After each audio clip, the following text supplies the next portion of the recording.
기도하겠습니다. 무엇을 말할까 염려치 말라. 그때 무슨 말할 것을 주시리니 말할 너희가 아니라 너희 속에서 말씀하시는 자 곧 너희 아버지의 성령이시라. 부족한 종을 세우시고 하나님의 말씀을 증언하게 하심을 감사를 드립니다. 하나님의 말씀을 증언할 때 성령으로 말하게 하시고 오직 진실만을 말하게 하여 주옵소서. 우리가 하나님의 말씀을 받을 때에 사람의 말로 받지 말게 하시고 오직 살아계신 하나님의 언약의 말씀으로 받아서 내 마음의 신비에 새기게 하여 주옵소서. 선포된 말씀에 굴복당하게 하시고 선포된 말씀이 내 삶을 주관케 하시고 이끌고 나가게 하여 주옵소서. 이 시간 주의 성령이 강하게 역사하시고 운행하시고 기름 부어주시고 일하신 절정의 시간이 되게 하여 주옵소서.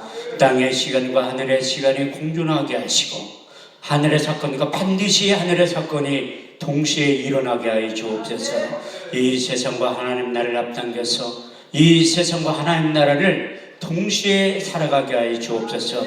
이 예배 가운데 거룩한 간요를 한량없이 부어주시되 개인적인 기름 부음이 임하게 하시고 더 나아가 집단적인 기름 부음이 임하게 하여 주셔서 그때 내 무거운 짐 어깨에 떠나고 멍에가 벗어지되 기름진 가닥에 멍에가 그의 목에서 부러지게 된다고 하신 이사야 10장 27절 말씀이 이루어지게 하여 주옵소서.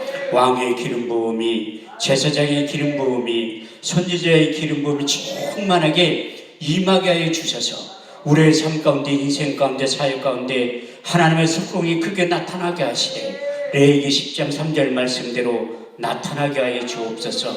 하나님을 가까이 하는 자에게 내 거룩함을 나타내겠고 온 백성 중에 내 영광을 나타내 보여주신다고 하신 약속의 말씀이 이루어지게 하여 주옵소서.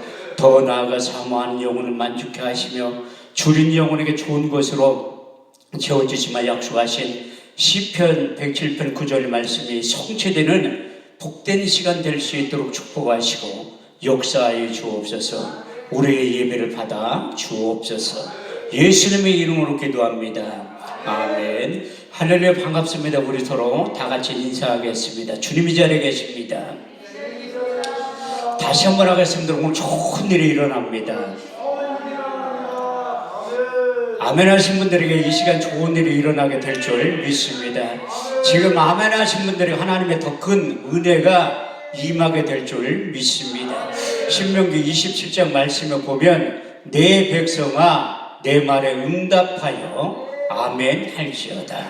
내 백성아 내 말에 화답하여 아멘 할지어다. 성경은 우리가 아멘만 잘해도 하나님께 영광을 돌리게 된다고 고린도서 1장 20절은 이렇게 말씀하고 있습니다. 하나님의 약속의 말씀을 얼마든지 그리스도 안에서 예가 되니 그런즉 그로 말미암아 우리가 아멘하여 하나님께 영광을 돌리게 됩니다.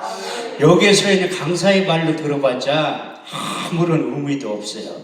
저는 실력도 없고 능력도 없지만 제 입을 통해서 선포된 하나님의 약속의 말씀은 요한복음 6장 63절 말씀대로 살리는 것은 영이니 육은 무익함이라. 내가 이른 말이 영이요 생명이 될 줄 믿습니다.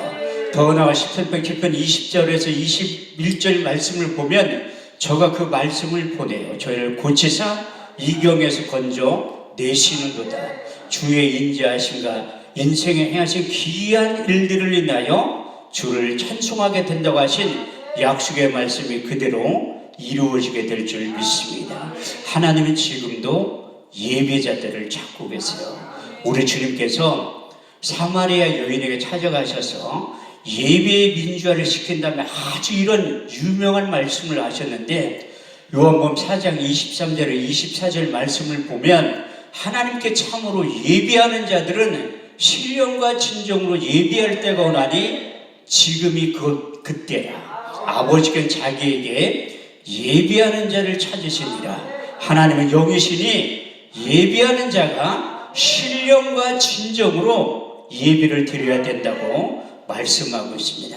매일매일 예배에 집중했던 사도 바울은 예배의 중요성에 대해서 다시 한번 강조하고 있는데 로마서 12장 1절에 2절 말씀을 보면 그러므로 형제들아 내가 하나님의 모든 자비하심으로 너희를 권하노니 너희 몸을 하나님이 기뻐하시는 거룩한 산제사로 드려라. 이는 너희 드릴 영적 예비니라. 너희는 이 세대를 본받지 말고 오직 마음을 새롭게 함으로 변화를 받아 하나님의 선하시고 기뻐하시고 온전하신 뜻이 예비를 통해 하나님께서 우리의 신앙의 안목을 활짝 열어주신다고 약속하고 있습니다. 예배란 단어가 처음에 어디에 등장하냐면 창세기 22장에서 하나님의 아브라함을 부르시고 독자 이삭을 바치라고 할 때 히브리 원문에 보면 샤라는 말이 등장하고 있는데 그 뜻이 무엇인가 하면 무릎 꿇고 하나님 앞에 경배하다, 무릎 꿇고 하나님 앞에 복종하다는 뜻의 의미를 내포하고 있습니다. 우리의 상식과 이성으로 볼 때 그 이삭을 바치라고 할 때 약속의 말씀에 믿음으로 순종하는 아브라함의 믿음도 대단하지만 그 아비의 심정에 그 말에 믿음으로 복종하는 이삭도 믿음이 대단하다고 성경은 말씀하고 있습니다. 창세기 22장 5절에서 6절 말씀을 보면 내가 아이와 족에 가서 예비하고 너희에게 돌아오려니 이에 아브라함이 번제의 나무를 가져다가 그 아이에게 지이고 자기는 손에 칼과 불을 가지고 동행했다고 말씀하고 있습니다.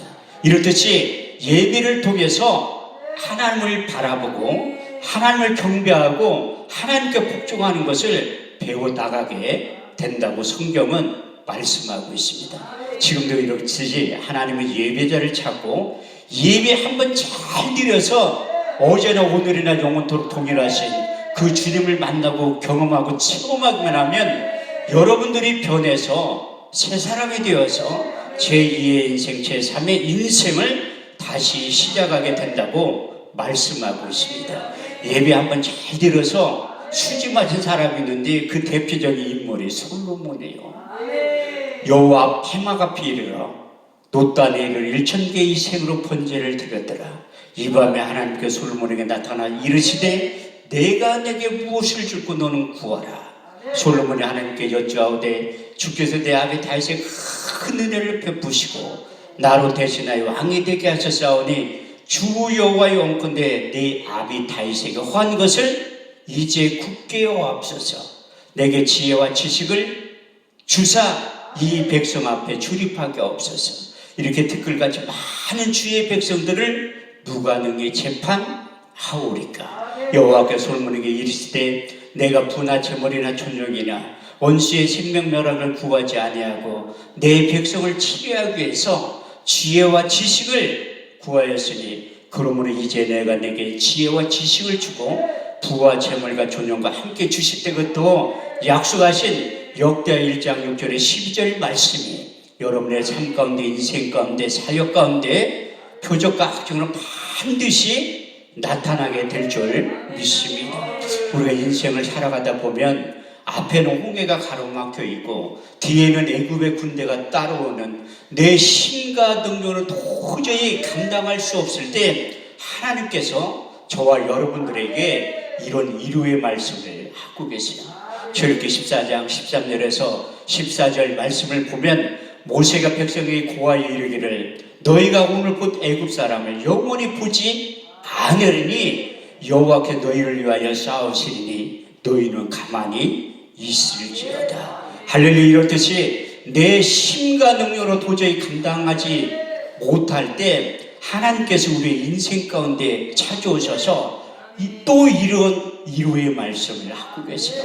이사야 41장 10절 말씀을 보면 두려워 말라 내가 너와 함께함이라. 놀라지 말라 나는 너희 하나님이 됨이라. 내가 너를 굳세게 하리라. 참으로 내가 나를 도와주리라. 참으로 나의 오른손으로 너희를 붙들어 주신다고 하신 약속의 말씀이 그대로 이루어져서 이 세상 하나님 나라를 앞당겨서 이 세상 하나님 나라를 동시에 살아갈 때 사방으로 우겨싸움을 쌓여도 쌓이지 아니하고 답답한 일을 당하여 낙심하지 아니하고 핍박을 받아도 버림받지 아니하고 거꾸로뜸을 당하여도 망하지 않게 된다고 하신 고린도서 4장 8절에서 9절 말씀이 그대로 이루어지게 될 것이고 더 나아가 사도 바울은 하나님의 끊임없는 공급을 받고 살았다고 고백하고 간증하고 있습니다. 나의 하나님의 그리스도 예수 안에서 영광 가운데 그 풍성한 대로 너희 모든 쓸 것을 공급하시고 채워주신다고 빌립보서 4장 19절 말씀에 약속하고 있고, 더 나아가 무명한 자 같으나 유명한 자요, 죽은 자 같으나 우리가 살고, 근심하는 자 같으나 항상 기뻐하고, 가난한 자 같으나 많은 사람들을 부유케 하고, 아무것도 없는 자 같으나 모든 것을 소유한 자로 만들어 주신다고 하신 고린도후서 6장 9절에 10절까지의 말씀이 성취되기 위해서는 하나님이 찾으시는 예배자 안에 들어오면, 그 범주 안에 들어오면 하나님께서 약속하신 신령한 복이 여러분들의 삶 가운데, 사역 가운데, 가정 가운데 바른 신뢰의 표적과 확증으로 반드시 나타나게 될 줄 믿습니다. 저렇게 20장 24절 말씀을 보면 내게 도단을 쌓고 그의 너희 양과 서로 너희 번제와 화목제를 드려라. 물은 내 이름을 기념하는 곳에 내가 강림하여 복을 주리라 약속하신 그 언약의 말씀이 그대로 이루어지게 될 줄 믿습니다. 우리가 정부에서 예배 드리지 말라고 그런 날이 오더라 누가 생각을 했겠습니까? 제가 코로나 한참 처음에 시작할 때 인천의 모 지역에 언론에서 떠들썩할 때 그 중심에 제가 있었어요. 그런데 하나님께서 많은 그 언론사를 귀를 막고 눈을 가리게 해서 다른 목사님들이 다 등장했는데 내 이름을 쏙 빠졌더라고. 그때 거기에서 모 시청에서 연락이 온 거예요. 거기 갔다 오셨죠? 물어보더라고요. 거기 가서 뭐 했니? 아니 목사가 뭐 했냐고 같이 예배드리고 하나님한테 경배하고 찬송하고 왔다니까 빨리 가서 검사를 받으라는 거야. 그때 30명 정도가 모여서 예배를 드렸는데 앞에서 5명이 찬양 인도한 목사님들도 코로나 확진자, 사회본 목사님도 코로나 확진자, 나 갈 때 떡 먹으러 준 사모님도 코로나 확진자야. 그래서 검사를 받으러 가서 검사를 받았는데 다행히 음성이 나온 거예요. 제가 성경을 얼마나 안 읽으면 하나님이 자가격리까지 시키면서 정부에서 자가격리금 40만 원을 저에게 주면서 성경을 읽게 만드시더라고요. 14일 동안 뭐 할 게 아무것도 없으니까 싫으나 좋으나 14일 동안 성경 일독을 거예요. 성경 일독. 하나님의 성경 읽게 시키시는 방법도 여러 가지예요.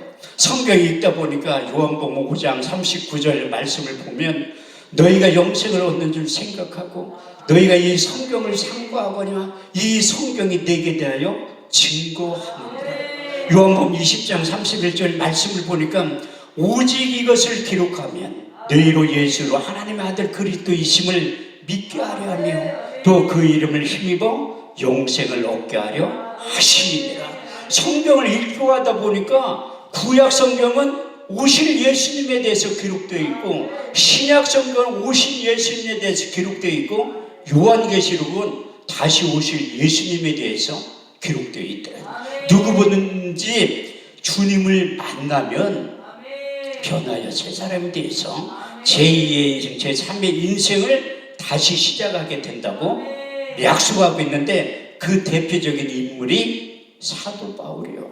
로마서 1장 1절에 4절 말씀을 보면 그리스도의 종 바울은 사도로 부르심을 받아 하나님의 복음을 위하여 택정함을 입었나니 이 복음은 하나님이 그의 아들에 관하여 선지자들을 말미암아 성경에 약속하신 것이라. 이 아들로 말하면 육신으로서는 다윗의 혈통으로 나셨고 성결의 영으로는 죽은 자 가운데에서 부활하여 하나님의 아들로 인정되신 바 되셨으니 곧 우리 주 예수 그리스도라고 말씀하고 있습니다. 사도 요한도 요한일서 1장 1절에서 2절 말씀을 보면 태초의 생명의 말씀에 관하여는 우리가 귀로 들은 바요 눈으로 본 바요 주목하고 손으로 만진 바라. 우리 영원한 생명이 나타나신 바 된 자들아 우리가 이 영원한 생명을 보았고 증거하여 너에게 전하노니 아버지와 함께 계시다가 우리에게 나타나신 바 된 그분이 예수님이라고 말씀하고 있습니다. 그 구약의 선지자들을 통해서 오실 예수님에 대해서 구약 성경을 통해서 약 300번에 걸쳐서 예언하고 있는데, 그 대선지자인 이사야 선지자의 입술을 통해서 3번에 걸쳐서 말씀이 육신이 돼서 오실 예수님에 대해서 이렇게 예언을 하고 있습니다.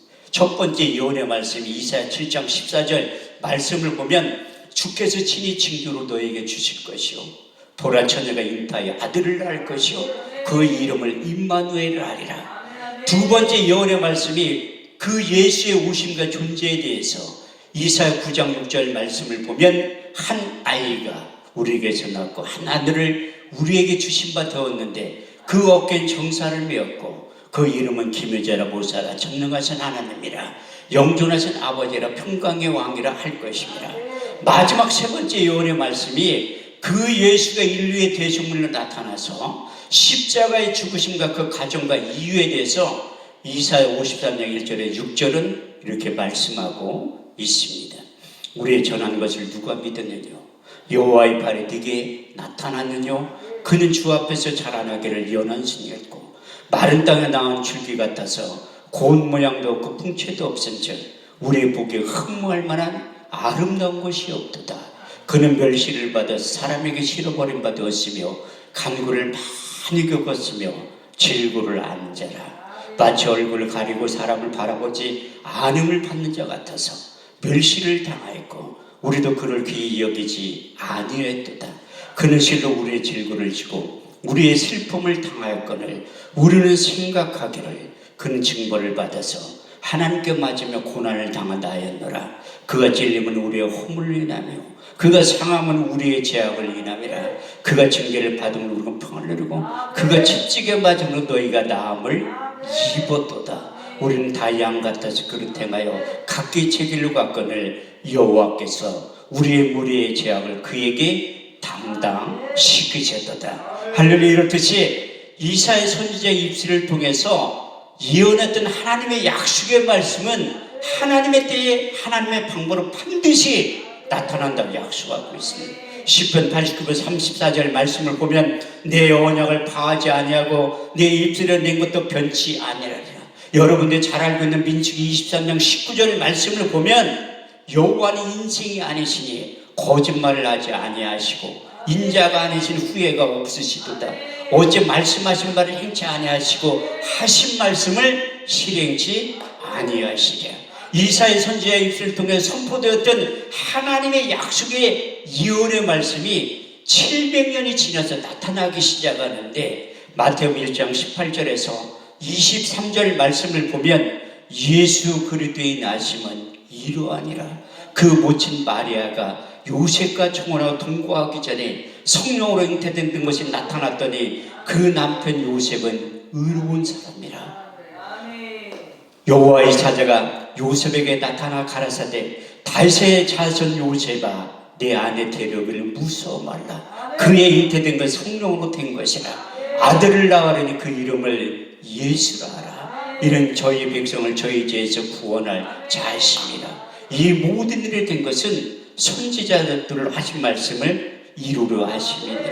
볼지어다 처녀가 잉태하여 아들을 낳을 것이요 그 이름을 임마누엘을 하리라 하셨으니 이를 번역한즉 하나님이 우리와 함께 하셨느니라. 예수 자기 백성을 저희 죄에서 구원할 그분이 말씀이 육신이 되어 이 땅에 오셨다고 말씀하고 있습니다. 사도 바울은 그 예수 그리스도의 이름의 비밀에 대해서 골로새서 2장 2절의 3절 말씀을 통해서 하나님의 비밀인 예수 그리스도 그 안에는 지혜와 지식과 총명과 모든 감추어진 보화가 담겨져 있다고 말씀하고 있고, 사도행전 4장 12절 말씀을 보면 다른 데서는 구원을 얻을 수 없나니 천하 인간의 구원을 얻을 만한 이름을 우리에게 주신 일이 없고 그 이름을 믿기만 하면 영접하기만 하면 하나님의 자녀가 되는 권세를 우리에게 주셨다고 요한복음 1장 12절에서 13절은 이렇게 말씀하고 있습니다.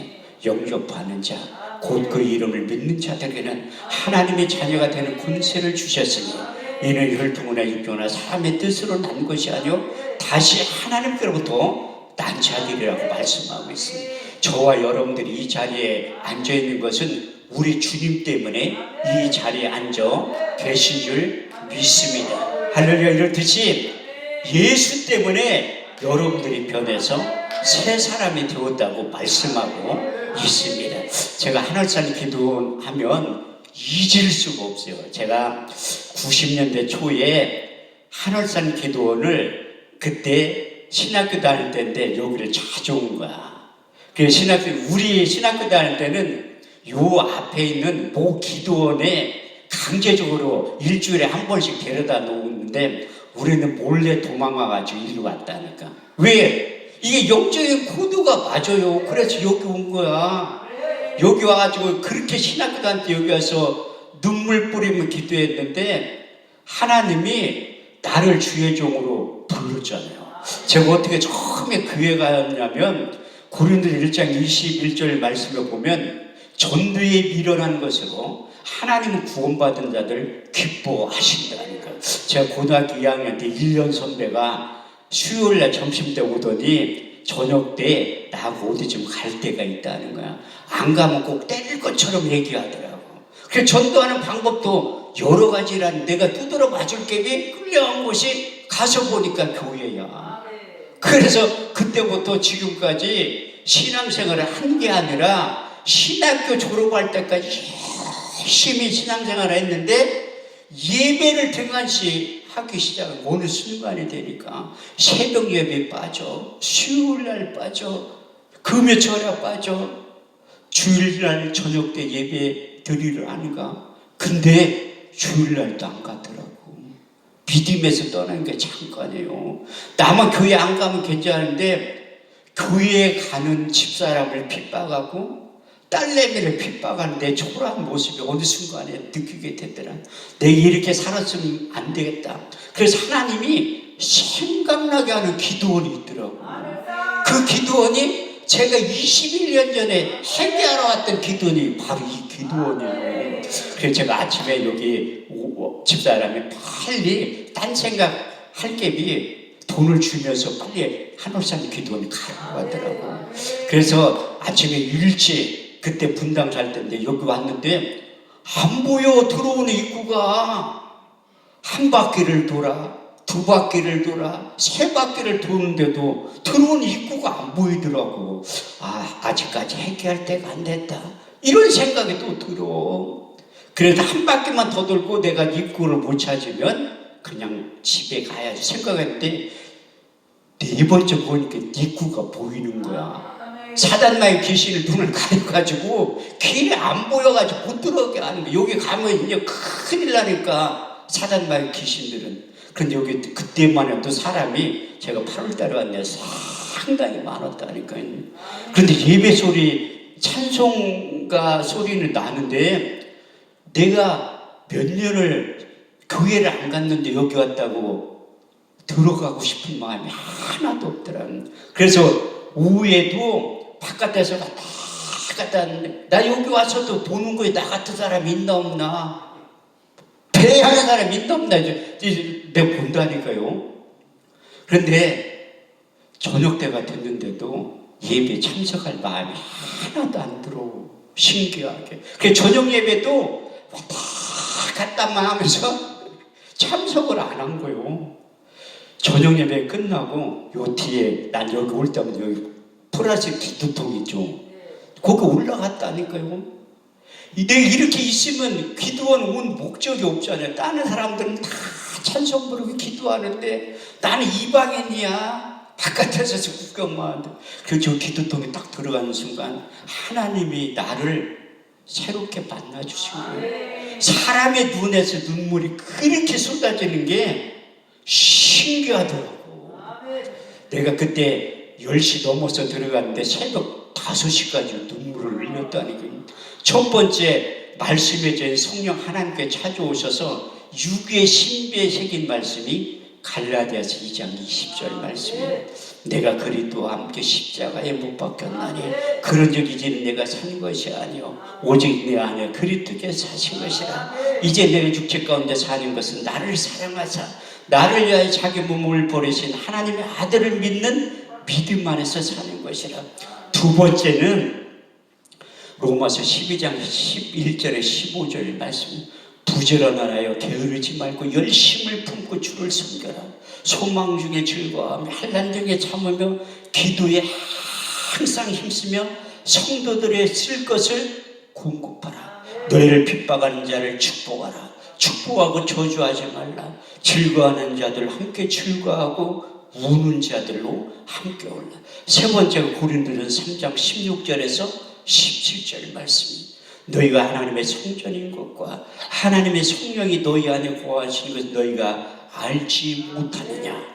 누구든지 하나님의 성전을 더럽히면 하나님이 그 사람을 멸하시리라. 나는 거룩하니 너희는 거룩하게 될지어다. 사실 그때까지만 해도 제가 술을 한 달에 32일 먹을 때야. 세상에 되는 거 하나도 없어. 이 자리에 빨리 하나님께서 사역자로 불렀는데 회개하지 않은 사람들은 빨리 회개하셔야 돼. 본인만 망하는 게 아니라 주변 사람 다 망해.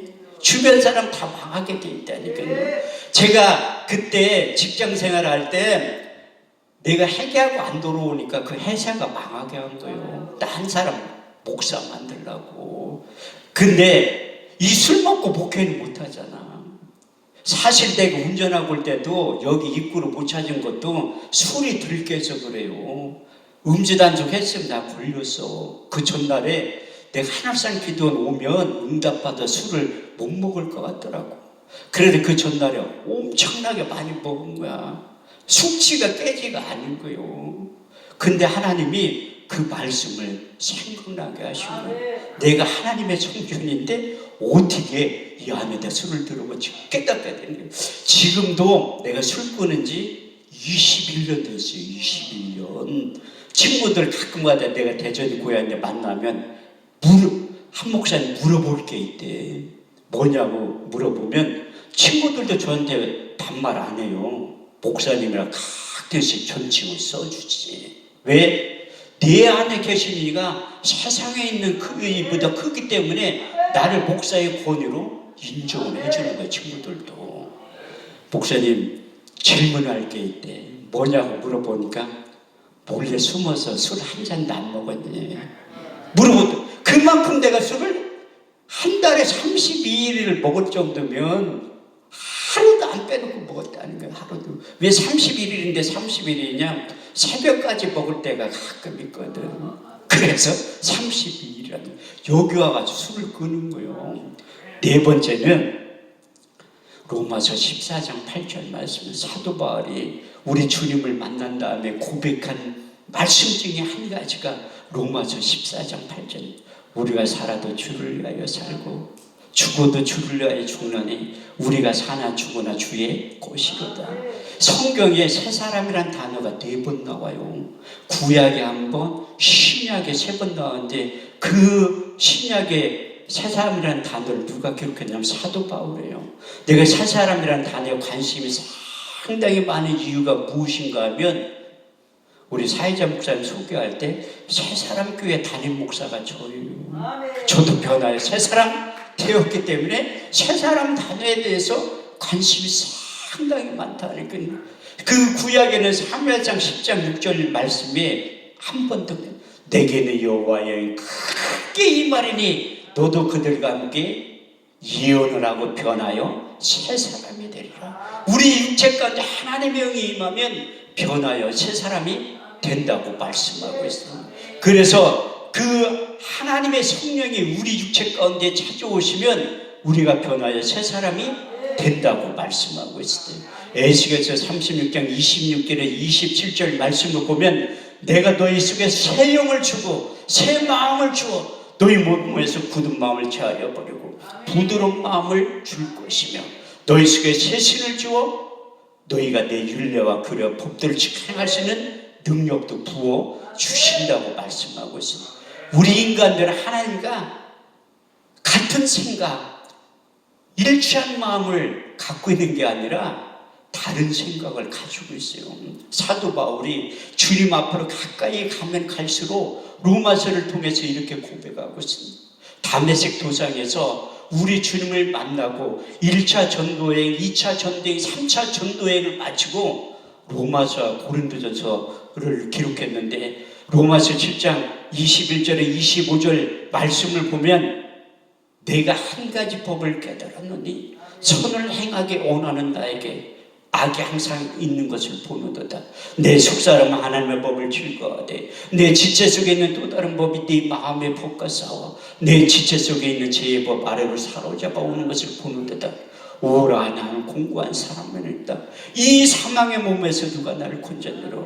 내 속사람은 하나님의 법을 육신은 죄의 법을 깨닫게 되었다고 고백한 다음에 로마서 8장 5절 8절 말씀을 통해서 육신의 생각과 영의 생각이 있다고 고백하고 있습니다. 육신을 쫓는 자는 육신의 일을, 영을 쫓는 자는 영의 일을 생각하나니 육신의 생각은 사망이요 영의 생각은 생명과 평안이라. 육신의 생각은 하나님과 원수가 되나니 이는 하나님의 법에 굴복하지 않을 뿐 아니라 할 수도 없느니라.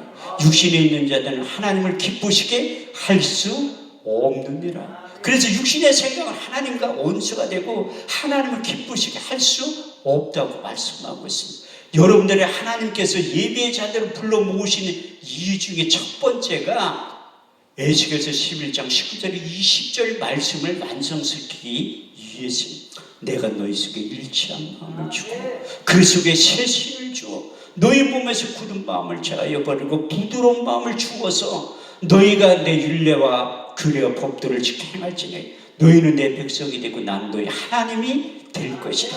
우리가 세상 가운데 있을 때 세상의 법에 이끌림을 받아 살아가지만 우리가 예수님을 통해서 하나님의 자녀가 된 다음에는 하나님의 약속의 말씀대로 하나님이 원하는 대로 요구한 대로 살아가는 것이 하나님의 백성의 특권이자 의무라고 말씀하고 있습니다. 이사야 55장 8절에 9절 말씀을 보면 내 생각은 너희 생각과 다르며 내 길은 너희 길과 달라서 하늘이 땅보다 높은 것이 내 생각은 너희 생각보다 높다고 말씀하고 있습니다. 하나님은 우리에게 새로운 마음과 새 영을 끊임없이 부어주신 다음에 오늘 본문 말씀대로 새 일을 하기 원하신다니 너희는 이전 일을 기억하지 말라. 옛적 일을 생각하지 말라. 보라 내가 새 일을 행하려니 이제 나타날 것이라. 너희가 정령이 그것을 알지 못하겠느냐. 내가 광야의 길을 사막의 강을 낸다고 하나님께 말씀을 보내서 끊임없이 얘기하는데도 듣지를 않잖아요. 그래서 하나님이 성령을 보내주셔서 우리 내면의 육신적인 생각을 지우개를 다 지우기 시작하는 거예요. 근데 그 육신적인 생각을 지운데 이 내 안에서 빅뱅현상이 나타나기 시작하는 거예요. 왜냐하면 저도 하나님의 약속의 말씀이 육의 신비에 새기는 이유가 무엇인가 하면 많은 분들이 제가 집회 끝나면 와서 물어봐요. 목사님들은 아니 목사님 아무리 성경을 암송하려고 해도 안 되는데 어떻게 그렇게 암송을 많이 하냐고 물어봐요. 목사님 아이께 도대체 몇이냐고 물어봐. 내가 그런 소리 하도 많이 들어가지고 IQ 검사를 한번 해본 적이 있다니까요. 200 나왔어. 200. 상당히 머리 좋죠. 아니 나 혼자 200이면 머리가 좋은 건데 우리 딸하고 합쳐서 200이야. 100도 안 돼요. 아니 우리 딸내미가 나보다 머리가 더 좋겠지. 내가 좋겠어. 그래도 하나님이 말씀 사역자를 부르신 다음에 지식의 말씀에서 지혜의 말씀에 은사를 줘서 생각나게 하는 거예요. 저도 이 의사 옆에 신우회나 변호사 옆에 신우회 가서 말씀을 전가할 기회가 있는데 그 사람들이 1%의 머리를 가지고 있잖아요. 근데 아무리 성경을 엄성하려 해도 안 된다는 거야. 안 되는 이유가 무엇인가 하면 복음서에 다 기록된 악한 자가 와서 말씀을 그 마음에서 빼앗아가는 거야. 그래서 기억이 안 나는 거예요. 구구단이나 영어 단어는 이성으로 암송하는 거라 죽을 때까지 남아있는데 성경은 하나님의 말씀이고 영이요 생명이기 때문에 악한 자가 와서 말씀을 자꾸 뺏어가. 그래서 기억이 안 나는 거예요. 근데 나는 어떻게 생각이 나냐? 하나님께서 생각나게 하시면 생각나요. 요한복음 14장 26절 말씀을 보면 보혜사 곧 아버지께로부터 너에게 보내실 성령 그가 너에게 모든 것을 가르치시고 내가 말한 것을 생각나게 하실 것이라. 제가 IQ가 좋아서 말씀을 많이 암송하는 것이 아니라 내 안에 전수하고 계신 성령 하나님께서 생각나게 하시고 사도행 2장 4절 말씀대로 저희가 다 성령의 충만을 받고 성령이 말하게 하심을 따라 다른 언어로 말하길 시작하니라. 사무엘 23장 2절 말씀에 보면 여호와의 신이 나를 빙자하여 말씀하시며 그 말씀이 내 혀를 통해서 나간다는. 사람은 마음에 가득한 것을 입으로 말하는 거예요. 어떤 사람들은 내가 마음의 소리 없는 소리를 했는데 다 거짓말이라니까. 성경에 써있어요. 마태복음 12장 34절 말씀을 보면 사람은 마음에 가득한 것을 입으로 말한다고. 그 사람 말하는 것을 보면 저 사람이 신앙인지 하나님의 자녀인지 세상 사람들이 구분이 되는 거예요. 우리가 교회 안에 기도원 안에서 신앙인 척 하면서 나가서는 똑같아. 그래서 우리가 신앙인이 욕먹는 이유가 무엇인가 하면 차라리 교회 다닌다는 소리를 말해야지. 나는 어디 가면 내가 목사라고 신분을 밝히면 한 번도 무시당한 적이 없어요. 나는 목사에 대한 자존감을 상당히 갖고 있는 목사 중에 한 사람이에요. 내가 우리 교단에서도 이래봐도 목사 고시 이혼이라니까요. 그래서 내가 시험도 되고 이게 1년만 한 게 아니라 6년 동안 했다니. 6년 동안. 그래서 그 후배들한테 목사의 자존감에 대해서 내가 얘기를 해요. 시험 출제된 내가 그 목사 고시 이혼이면 시험 볼 때 감독관으로 간다니. 난 옛날에 내가 목사가 되겠다고 신학교 들어간 다음에 20년 만에 목사 안수를 받은 거예요. 그래서 목사고시 시험 보러 모르잖아. 학교 졸업한 지가 상당히 오래됐으니까. 내가 90년대 초에 신학교 졸업한 사람이에요. 그런데 얼마나 오래됐겠어. 30년이 넘었는데. 그 시험 보러 딱 1박 2일 또 우리 교단 시험 보러 딱 가는 데가 딱 들어가니까 거기 전도사님들이 내가 감독관인 줄 알아. 그래서 설교 시험을 보는데 그 선배 목사님이 나를 아는 거요. 야, 너 왜 인제 왔니? 졸업한 지가 언제인데 이제 목사직을 받으러 왔냐는 거야. 어떻게 하다 보니까 그렇게 됐어요. 그렇게 묻고 말았는데 내가 그 후배들한테 목사의 자존감, 신앙이라는 자존감을 갖고 있지 않으면 하나님도 우리를 그냥 너희 손이 수고한 대로 먹고 살라고 내버려 두는 거예요.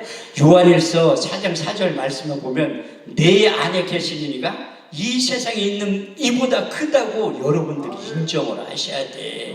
그래야지 우리가 새 일을 할 수 있는 능력도 하나님이 주신다고 말씀하고 있습니다.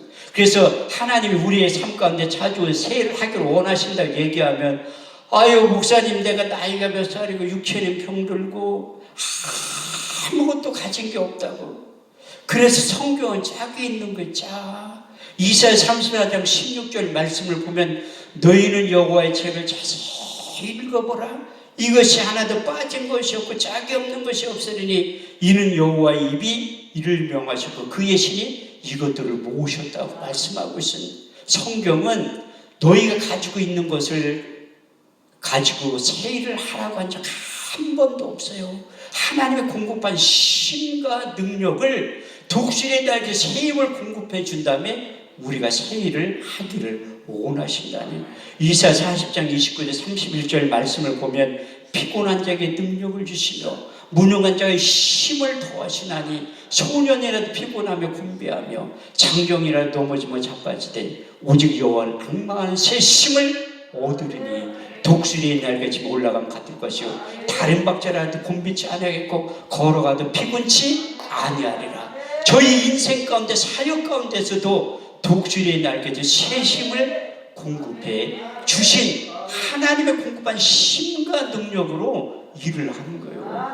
여러분들이 빌립보서 4장 13절 말씀을 잘 알고 내게 능력 주시니 안에서 내가 모든 것을 할 수 있느니라. 근데 앞 11절 12절 말씀을 보면 사도 바울이 이렇게 고백을 하고 있습니다. 내가 궁핍함으로 말하는 것이 아니라 어떤 형편에든지 자족하기를 배웠느니 내게 비천에 처할 줄도 알고 풍부에 처할 줄도 알아. 모든 일에 배부르며 궁핍과 비천의 일체의 비결을 배우느라 내게 능력 주지 않아서 내가 모든 것을 할 수 있느니라. 여러분들이 어떤 형편과 처지에 있는지 몰라도 사도 바울처럼 금수저를 물고 태어나기가 쉬운 거 아니에요. 사도 바울은 성경에 금수저를 물고 태어났다고 써 있어. 성경에 금수저 물고 태어났다는 게 아니라 그 출신 배경을 보면 빌립보 3장 5절에 6절 말씀을 보면 내가 난지 8일 만에 할례를 받고 이스라엘 족속의 베냐민 지파의 히브리인 중에 히브리인, 율법으로는 바리새인이요 율법의 의로서는 흠이 없는 자라고 고백하고 있어. 그가 다메섹 도상에서 우리 주님을 만난 다음에 변하여 새 사람 되었다고 고백하고 있어. 근데 육신적으로는 금수저를 물고 태어났지만 영적으로는 흙수저를 물고 태어났다. 그래서 예수 믿는 사람 핍박하고 잡으러 다녔던 것 이유가 바로 거기 때문에. 그렇지만 인격적으로 우리 주님을 만난 다음에 육신적으로는 흙수저로 변했어. 그렇지만 영적으로는 금수저로 변했다고 말씀하고 있어요. 빌립보서 3장 7절에 8절 말씀을 보면 그러나 무엇이든지 내게 유익한 것을 그리스도 예수를 인하여 배설물을 여기면 내 주 예수 그리스도를 아는 지식이 가장 고상함을 인함이라. 내가 그를 인하여 모든 것을 잃어버리고 배설물을 여기면 그리스도를 얻고 그 안에 나를 발견했다고 말씀하고 있습니다. 제가 21년 전에 와서 느꼈던 하늘산 기도원, 우리 주님께서 세 가지의 말씀으로 육의 신비에 새겨주신 거예요. 첫 번째 말씀이, 근데 이게 꼭 맞는 건 아니야. 그렇지만 틀린 것도 아니에요. 하나님 개인적으로 나에게 가르쳐 주신 하늘산 기도원을 이 방법대로 이 용도로 사용하신다고 저 개인적으로만 가르쳐 주신 거예요. 첫 번째가 역대하 6장 20절 말씀입니다. 주께서 전에 말씀하시기를 내 이름을 거기 두리라 하신 곳 이곳을 향하여 주의 눈이 주야로 보옵시며 종들이 이곳을 위하여 비는 기도를 응답하시는 기도원이라고 말씀하세요. 두 번째 이사야 56장 7절 말씀을 보면 내가 그를 나의 성산으로 인도하여 기도하는 내 집에서 그들을 기쁘게 하실 것이며 그들의 번제 희생은 나의 단에 기꺼이 받게 되리니 내 집은 만민이 기도하는 집이라 일컬음을 얻게 될 것이라. 마지막 세 번째 역대하 7장 15절에서 16절 말씀을 보면 내가 이 전을 택하고 거룩하게 하여 내 이름을 영영히 거기 두리라 하였으니라. 내 눈과 마음에 항상 여기 있느니라. 할렐루야. 이렇듯이 이 하늘산 기도원이 저 개인적으로 추억과 은혜의 동산을 생각하기 때문에 이곳에 목회를 하면서 자주 오고 싶었는데 올 기회가 없잖아요. 그래서 하나님 앞에 기도하기 시작해요. 그때 21년 전에 왔죠. 하나님 나 저기서 설교 한 번만 시켜줘요. 설교. 제가 오늘 13번째 설교하는 거 13번째. 나는 설교하는 거 다 기억해요. 그래도 제가 오살기도는 주광사라니까요. 오살기는 주광사를 한두 번 설교하고 또 주광사래. 저는 26번 설교해봤어요. 저 앞에 옛날에 양평 기도원은 없어졌으니까 얘기해도 되지. 가까운 데라도. 나 거기서 115번 설교했어요. 가장 많이 한 설교자 5위 안에 든다니까요.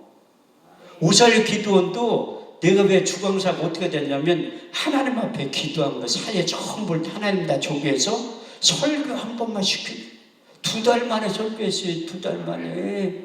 그래서 이 하늘산 기도원도 21년 전에 응답돼. 그래서 여기 자주 오는 조울식 목사한테 친하거든요. 나 소개 좀 시켜달라니까 대답은 잘해. 알았다고. 한 번도 소개 안 시켜줘. 그래서 다른 목사님이 작년 2월 달에 우리 단체가 전국을 돌면서 기도원 집회를 하고 있어요. 저도 이 사역을 한 지가 16년째 기도원 사역을 하고 있는데 코로나19 때문에 멈춘 거야. 산청에 있는 모 기도원에서 집회를 하는데 하나님께서 음성이 세밀하게 들린 거야. 로마서 11장 4절 말씀을 보면 바알 앞에 무릎 꿇지 않은 7,000명의 사람들을 통해서 세판짜기를 한다는, 코로나19를 통해서 기도가 무너지고 찬양이 무너지고 예배가 무너지는 그 안타까운 심정을 하나님께서 방관하지 않으시고 발 앞에 무릎을 꿇지 않은 7천 명의 사람들을 통해서 하나님께서 세판짜기 새 일을 하신다. 하나님 그럽니다. 7천분의 1 안에 들어가게 해주세요. 그래서 같이 10년 동안 사역했던 김용환 목사님과 같이 일을 하자고 하는 거예요. 저 뒤에 계신 목사님은 오늘 오전 강사 목사님인데 월요일날까지 오셔가지고 여기까지, 저분이 부산에서 여기까지 오신 거예요. 저분 저렇게 젊어 보여도 70대 중반이라니까요. 70대 중반. 저 노년의 몸을 이끌고 한 주간 동안 여기에 계신 이유가 무엇이겠습니까? 기도원을 살리자고 몸부림치며 기도하시는 거예요. 그리고 우리 단체가 코로나19 때부터 더 열심히 시작해요. 저도 일반 목회도 하지만 기도원 때예요. 내가 그 지역에서 요주의 인물이잖아. 사국경찰도 왔었어요. 예배 드리나 안 드리나 감시하려고. 나 300만 원 가지고 있었어요. 그때 벌금 내라고 하면 내려고. 아니 목사의 자존감이 있지 벌금 300만 원 낼게 아까워가지고 예배를 부른다? 아니 우리 믿음의 선생들 목숨까지 내놓고 예배를 드렸다니까요. 그런데 예배를 왜 못 드려? 그랬더니 하도 예배 드린다고 하니까 그럼 숙식은 하지 말래. 알았다, 그건 안 한다고. 그래서 우리 기도원은 발 앞에 무릎 꿇지 않는 교회에 기도원이 상당히 많이 있었어요. 그런 사람들을 통해서 하나님이 일을 하기 시작해요. 그래서 전국을 돌면서 일을 한 지가 3년째 하는 거예요. 3년째. 그래서 작년에 2월 달에 여기 와서 설교할 때 내가 감개무량한 거예요. 하나님 앞에 거의 20년 만에 응답을 받았잖아요. 20년 동안. 이게 하나님의 은혜라는 거예요. 그리고 이 연합집회할 때 한 번밖에 설교를 안 하잖아. 총무 목사님이 전화가 온 거야. 개인 집회하러 오라고. 그래서 6월 달에 개인 집회를 하고 8월 첫 주간에 개인 집회 하라고 해서 또 한 거예요. 옛날 같으면 20년 전에 사람 꽉 찼을 때 8월 첫 주간에 누가 나를 부르겠어. 문명의 사람을. 내가 코로나 때문에 덕분 강사 중에 한 사람이라는 거예요. 그래서 8월 첫 주간에 최선을 다해서 설교를 한 거예요. 내가 하나님 앞에 내가 양평기도원을 115번 설교하면서 문 닫을 때도 금요철에 토요 집회를 내가 인도했어요. 내가 하나님 앞에 통곡하며 울었던 거야. 내가 이 기도를 잘 섬겨줄 걸, 더 최선을 다해 섬길 걸. 그러면 기도는 문 안 닫는데. 그런 마음을 주셔가지고 최선을 다해서 하나산 기도를 섬기려고 합니다. 제가 여러분들의 부탁하는데 우리 간사하고 총무목사님 비서전은 허락을 받지 않은 거야. 여러분들이 하늘산 기도원 홍보요원이 되셔서 부지런히 이용건 목사님의 사역을 자랑을 하셔. 내가 갔다 왔더니 곳에 응답 받았다고, 기도의 소리가 끊이지 않는다고 여러분들이 홍보위원이 되셔서 그 일을 감당하셔야 돼. 기도원은 한국교회가 책임져야 되고 한국교회 성도들이 책임져야 돼요. 여러분들이 외면하면 교회와 기도는 뗄래야 뗄 수 없는 관계 속에서 동반 성장해야 되는데 그 주인공이 하나님이 여러분들을 선택하시고 이 일을 가능하기 위해서 여러분들이 나를 불렀다고 생각하시고 하나님이 여러분들의 충성할 기회를 드릴 때 최선을 다해서 충성하셔야 돼요. 잠언 25장 13절 말씀을 보면 충성된 사자는 자기를 보내신 이에게 마치 추수한 날 얼음 빙수 같아서 능히 그 주인의 마음을 쉽게 해드린다고 말씀하고 있습니다. 첫 번째 하나님의 속을 시원하게 해드리고 두 번째 성경을 담임 목사님의 속을 시원하게 해드리기 위해서 여러분들을 부르시고 새 일을 하기를 원하십니다. 새 일을 하기 위해서 독수리의 날개처럼 새 힘이 공급되어서 새 마음과 새 힘을 우리 육체 가운데 부어주시면 그 일을 하게 된다고 말씀하고 있습니다. 2024년도에는 하나님과 나와 동역자가 되어서 새 일을 한다는 그 주인의 의식을 가지고 그 일을 감당할 때 하나님의 놀라운 역사가 여러분들의 삶 가운데, 사역 가운데, 인생 가운데, 가족 가운데 표적과 학적으로 반드시 나타나게 될 줄 믿습니다. 여기에 세운 강사의 입을 통해서 하나님께서 이렇게 말씀하십니다. 두려워 말라, 내가 너와 함께함이라. 놀라지 말라, 나는 너의 하나님이 됨이라. 내가 너를 굳세게 하리라. 참으로 내가 너를 도와주리라. 참으로 나의 의로운 손으로 너를 붙들어 주신다고 하신 하나님께서 부르짖으라. 그럼 응답하신다. 여러분들 잘 알고 예레미야 33장 2절에 3절 말씀을 보면 이를 행하는 여호와, 그것을 지어 성취하는 여호와, 그 이름을 여호와한 자가 이같이 말하노라. 너는 내게 부르짖으라. 내가 내게 응답하겠고 내가 알지 못하는 크고 비밀한 일을 내게 보여주신다고 하신 약속의 말씀대로 여러분이 기도하면 응답하신다는 거야. 우리 주님의 자기의 이름의 명예를 걸고 너희가 무엇이든지 아버지께 구하면 내 이름으로 주신다고 약속하고 있어요. 더나 요한복음 16장 23절 24절 말씀을 보면 너희가 무엇이든지 아버지께 구하면 내 이름으로 주시리라. 너희가 이제까지 아무것도 구하지 않았으니 구하라, 그러면 받으리니 너희 기쁨이 충만하리라. 요한복음 14장 14절 말씀을 보면 너희가 무엇이든 내게 구하면 내가 시행하리라. 우리가 기도하면 우리 주님께서 일하시고 우리가 기도하면 하나님께서 응답하시는 것만 해도 고맙고 감사한데 우리가 빼놓고 기도하는 것도 성령 하나님 우리를 대신해 기도해 주신다고 약속하고 있습니다.